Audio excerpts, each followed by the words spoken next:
જય શ્રી કૃષ્ણ મિત્રો, આજે આપણે બનાવીશું પુલાવ। તો જો મેં પહેલાં ભાત બનાવીને રાખ્યા છે, પછી એમાં ટમેટાં, મરચાં, ડુંગળી, બટેકા, લીંબુ અને આ બધા મસાલા તૈયાર કરીને રાખ્યા છે। હવે આપણે એનો વઘાર કરીશું।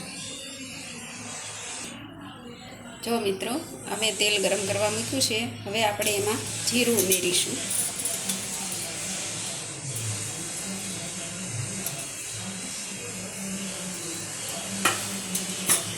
જીરું આપણું આવી જાય એટલે પછી આ મસાલા જે મેં લીધા છે બધા એને અંદર આપણે ઉમેરીશું।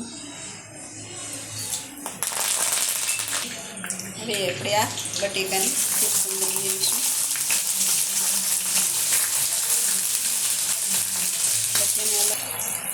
જો મિત્રો, આ બટેકાની ચીપ્સ આપણે બરાબર ચડવા દેવાની છે।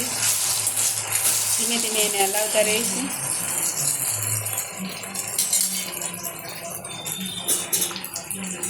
પછી આપણે એમાં હળદર ઉમેરીશું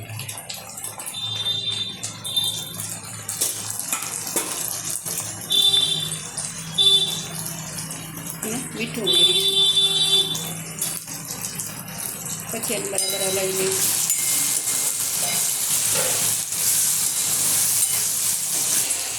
હવે આપણે આમાં ડુંગળી ઉમેરીશું।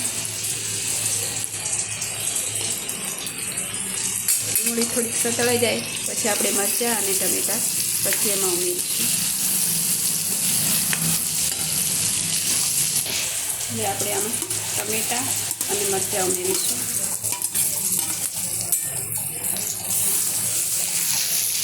પછી બરાબર હલાવી લઈશું।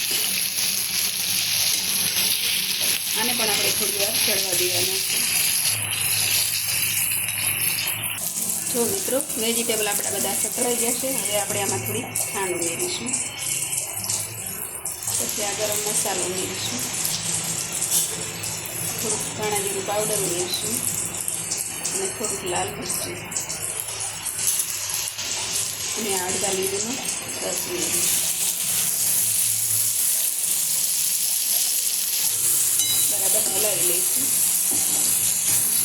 મસાલો સરસ અંદર મિક્સ થઈ જાય એટલે આપણે આ જે ભાત બનાવીને રાખ્યા છે એને આપણે અંદર ઉમેરીશું। હવે આપણે આને ધીમે ધીમે હલાવી લઈશું। જો મિત્રો, આપણા પુલાવ એકદમ રેડી થઈ ગયા છે। હવે આપણે એને સર્વિંગ ડીશમાં લઈશું। જો મિત્રો, આપણા પુલાવ એકદમ સરસ ટેસ્ટી અને સરસ બન્યા છે અને ખાવામાં પણ ખૂબ જ સ્વાદિષ્ટ અને મસ્ત બન્યા છે। તો તમે આવી રીતે પુલાવ ચોક્કસથી બનાવજો।